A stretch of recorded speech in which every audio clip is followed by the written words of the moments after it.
තෙරුවන් සරණයි යාළුවනේ. පොළොන්නරු රාජධානිය බලලා අපි සීගිරියට යන්නයි හදන්නේ.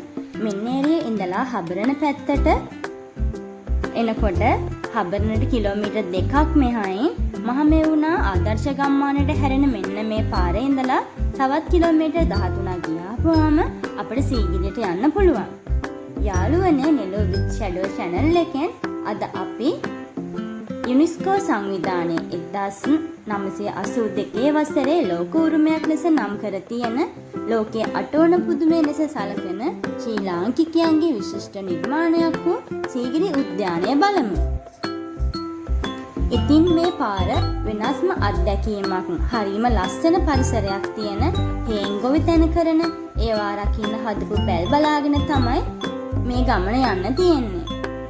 මම අපේ යාළුවන්ට මේ ගමන සීගිරියට යන අතරතුරේදී පුංචි ඉතිහාස කතාවක් කියන්නම්. මගේ ආදරණීය යාළුවනේ, මේ සීගිරිය ගැන ඉතිහාසඥයින් විවිධ මත පළ කරලා තියෙනවා. ඒවා තමයි රාවණා රජුගේ සහෝදරයා වූ කුවේරගේ ආලක මන්දාව ලෙසත්, පස්වන සියවසේ මහා කාශ්‍යප රජුගේ බලකොටුවක් ලෙසත්. තවත් මතයක් තියෙනවා ඒලියන්ස්. ඒ කියන්නේ පිටසක්වල ජීවීන් සමග සම්බන්ධතා පැවැත්වූ ස්ථානයක් බවට. විවිධ මතවාද ඉදිරිපත් වුණත් අපි දන්නවා යාළුවනේ, ඉතිහාසය කියන්නෙම පවතින මූලාශ්‍ර පදනම් කරගනිමින් පරීක්ෂණ කර, නිරීක්ෂණ කර ඒ තුලින් එළඹෙන නිගමනයන්ට කියලා. ඒ නිසාම යාළුවනේ, මේ වන විට තව වසර 15කට වගේ ආසන්න කාලයක් කැණීම් කටයුතු කරන්න තියෙනවා කියලා ඉතිහාසඥයින් පවසනවා. ඉතින් අපිට හිතා ගන්න බෑ මොන විදිහට ඉතිහාසය වෙනස් වෙයිද කියලා. ඉතින් යාළුවනේ, සීගිරියට ඇතුල් වෙන තැනින් මමයි මගේ සෙවණැල්ලයි ටිකට් දෙකක් අරගෙන ප්‍රධාන දිය අඟල සහිත පිවිසුමෙන් මුහුදු මට්ටමේ සිට අඩි 6000ක් උඩින් තියෙන සීගිරි ජල උද්‍යානය නරඹන්න පිටත් වුණා.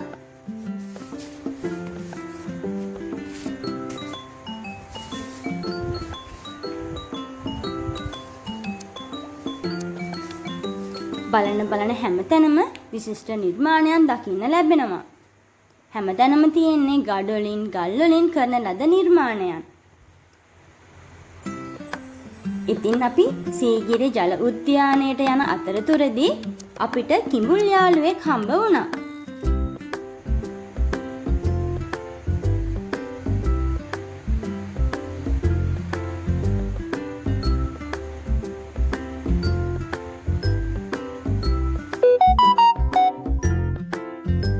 මේ ඈතින් පේන්නේ ඒ කිඹුල් යාළුවා. එයාවත් බලාගෙන සීගිරි ගල තරණය කරන්න ඉදිරියට ගියා අපි.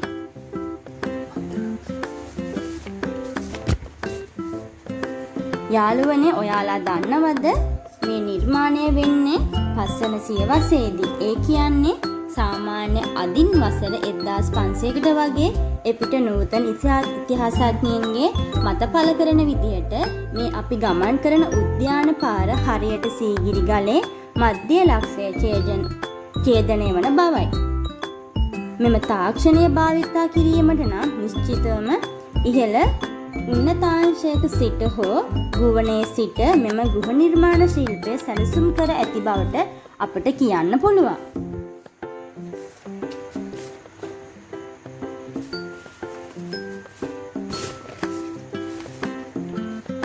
ඉතින් යාළුවනේ, මට දැනෙන්නේ පස්වන සියවසට ගියා වගේ හැඟීමක්. ජල උද්‍යානයට යනකොට ජල උද්‍යානයේ තියෙන ජලමල් සක්‍රිය තත්ත්වයේ තිබුණා. ඉතින් අපිට පුළුවන් වුණා ඒ අත්දැකීම ඔයාලා එක්ක බෙදා ගන්න. කලින් කීවා වගේම ඉතිහාසය කියන්නෙම කාලෙන් කාලෙට යාවත් කාලීන වන විෂය ධාරාවක්. මහාචාර්ය රාජ් සෝමදේව මහතා පවසන ලෙස පැරණි මතය වූයේ ගල පහළ සිට ගල මුදුනට ජලය ගෙන යන බවයි. ඒත් ඔයගොල්ලෝ දන්නවද යාළුවනේ, වර්තමානයේ පුරාවිද්‍යාඥයන් විසින් මත පළ කරලා තියෙනවා ගල ඉහළ සිට ගල පහළට ක්‍රමික පීඩනයකින් ගලා යාමට සලස්වා ඒවා එහි ඇති විභව ශක්තිය භාවිතා කරමින් ජල උද්‍යානයේ පිහිටි ජලමල් සක්‍රිය කරවමින් අතිරික්ත ජලය සීගිරිය බලකොටුව වටා ඇති දිය අඟලට හා අවසානයේ එම ජලය සීගිරිය මහවැවට ගලා ගිය බවයි.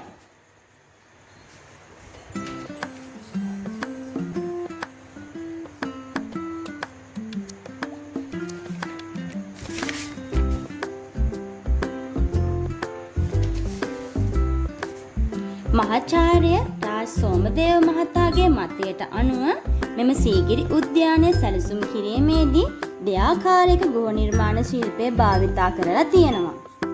ඒ කියන්නේ යාළුවනේ ගඩොල් මත හා කළුගල් මත සිදු කරන ලද ගෘහ නිර්මාණ විදිහට.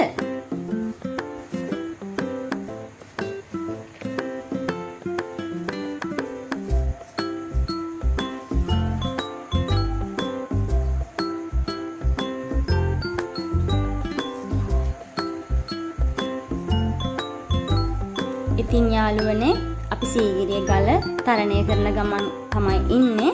යාළුවනේ සීගිරියේ තියෙන සීගිරි බිතුසිතුවම් ඡායාරූපකරණය කරන්න දෙන්නේ නැහැ. ඒකට හේතුව මේ අපේ ලෝක උරුමයක් අපි රැක ගන්න ඕනේ. ඒක නිසා ඒ දේවල් පිටට යන්න දෙන්නේ නැති නිසා වෙන්නේ නැති අපිට ඡායාරූපකරණය කරගන්න එපා කියලා කිව්වා.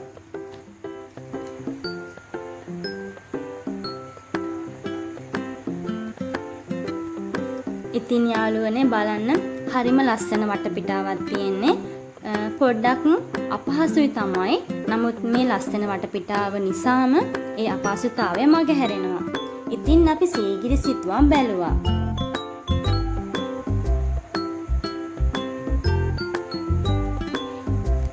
යාළුවනේ මේ සීගිරි සිතුවම් පිළිබඳ විවිධ මත තියෙනවා. මං ඒ ගැන කියන්න කලින් යාළුවනේ මේ පේන්නේ ඔයාලට කැටපත් පවුරේ තියෙන කැටපත් කුරුටු ගීත.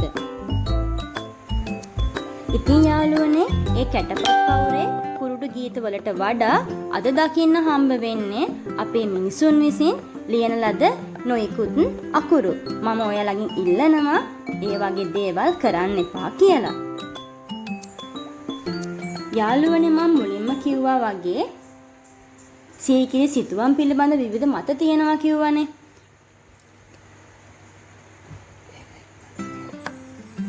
ඒ මත තමයි යාළුවනේ කාශ්‍යප රජතුමාගේ අන්තපුර ස්ත්‍රී. තවත් තියෙනවා ඉන්දියාවේ අජන්තාලෙන් විහාරයේ සම්ප්‍රදායට අනුව අඳින ලද කාන්තා සිතුවම්. තවත් මතයක් තමයි මන්දෝදරී බිසව හා අග බිසවරුන්ගේ සිතුවම් බවට. ඊළඟට යාළුවනේ අපි මේ ආවේ සිංහපාදයේ ළඟට. සිංහපාදයේ පිළිබඳවත් යාළුවනේ ඉතිහාසඥයින් විවිධ මත පළ කරලා තියෙනවා. ඇතමුන් පවසනවා මේ සිංහපාදයක් බවට. තවත් ඇතමුන් කියනවා නියපොතු 3ක් තියෙන නිසා බුරුළු පාදයක් බවට. ඉතින් යාළුවනේ ඔයාලට පුළුවන් මේ පිළිබඳව අදහසක් කමෙන්ට් ලෙස දක්වන්න. කෙසේ වෙතත් මේ වගේ ලෝක උරුමයක් දැවැන්ත නිර්මාණයක් කරන්න දේශීය කලාකරුවාගේ දක්ෂතාවය වගේම ගෘහ නිර්මාණ ශිල්පය ඉවසීම මනාවට පිළිබිඹු වෙනවා.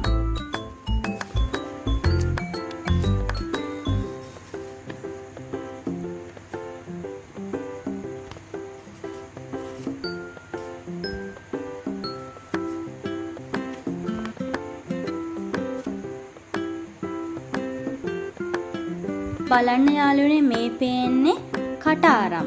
ඒ කියන්නේ වර්ෂාව තියෙන කාලෙදී ගලෙන් වතුර ගලා යාම නවත්තන්න තමයි ගලේ කටාරම් කොටලා තියෙන්නේ.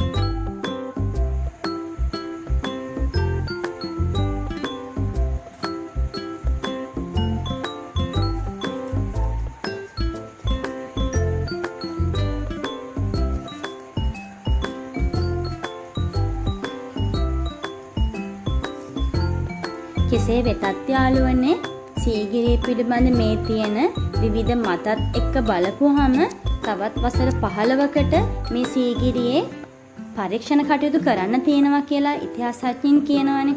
ඉතින් අපිට කියන්න බෑ තවත් අවුරුදු 15කට එහායි සීගිරිය පිළිබඳ තියෙන මේ මත කොයිතාක් දුරට වෙනස් වෙයිද කියලා.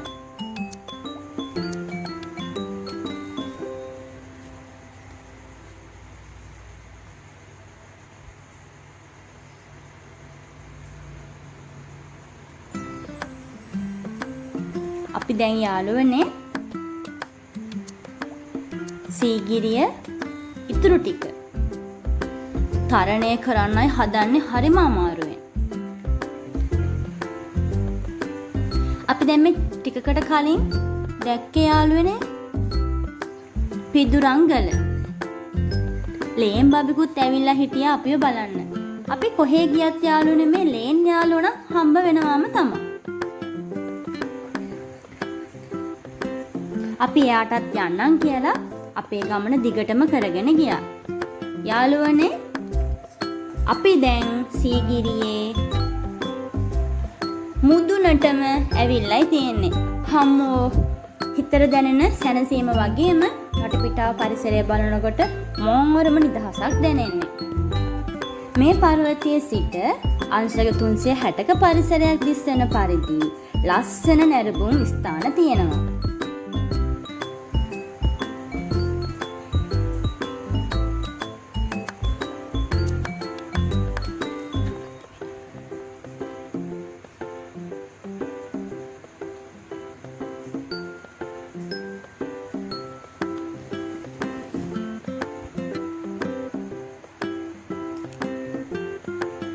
ඉතිහාසයට අනුව මේ කාශ්‍යප රජුගේ නිර්මාණයක් නම් හා කාශ්‍යප රජු පීතෘඝාතක රජෙක් බවටත් විවිධ මත තියෙනවනේ. ඉතින් යාළුවනේ මෙවැනි ස්ථානයක බලකොටුවක් ඉදි කරමින් කාලය ගත කළ බවට ඒ වගේම සීගිරිය තුල සීතමාලිකා ඊට පස්සේ ශෘංගාරය වඩවන කාන්තා උඩුකය නිරුවත් සිතුවම් වලින් කාශ්‍යප රජු විනෝදකාමී ජීවිතයක් ගත කළ බව තමයි මගේ නම් අදහස. ඔයාලගේ අදහසත් කමෙන්ට් ලෙස දක්වන්න පුළුවන්.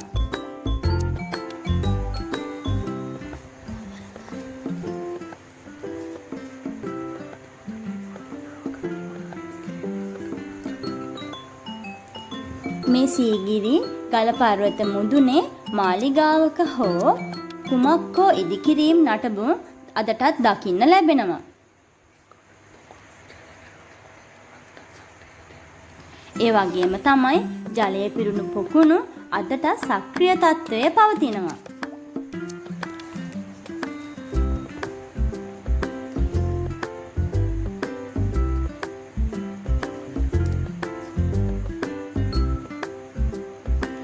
ඉතින් යාළුවනේ හොඳටම හවස් වුණු නිසා අපි තීරණය කරා නැවත ආපසු පිටත් වෙන්න.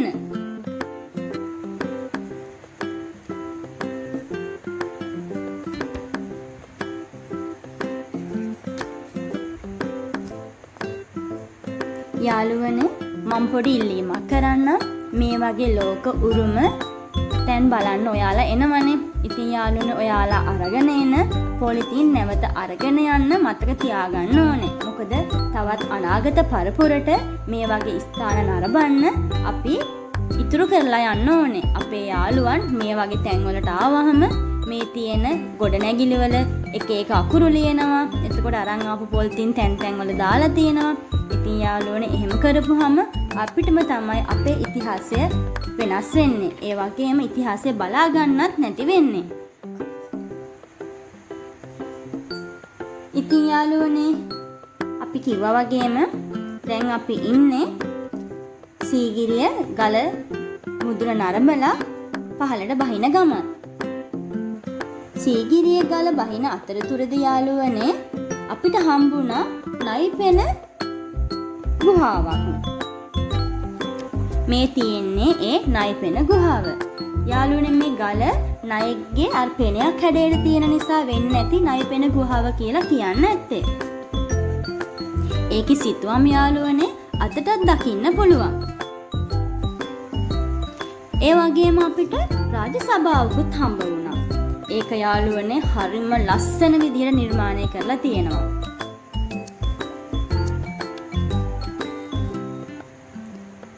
රාජ සභාවේ රජතුමාට ඉඳ ගන්න වෙනම ආසනයක් තියෙනවා. ඒ ආසනය යාළුවනේ ලස්සනට කැටයම් කරලා තියෙනවා. මේ පේන්නේ ඒ රාජ සභා ශාලාව. මේ බලන්න යාළුවනේ හරිම ලස්සනට සිතුවම් කරලා කැටයම් කරලා තියෙනවා.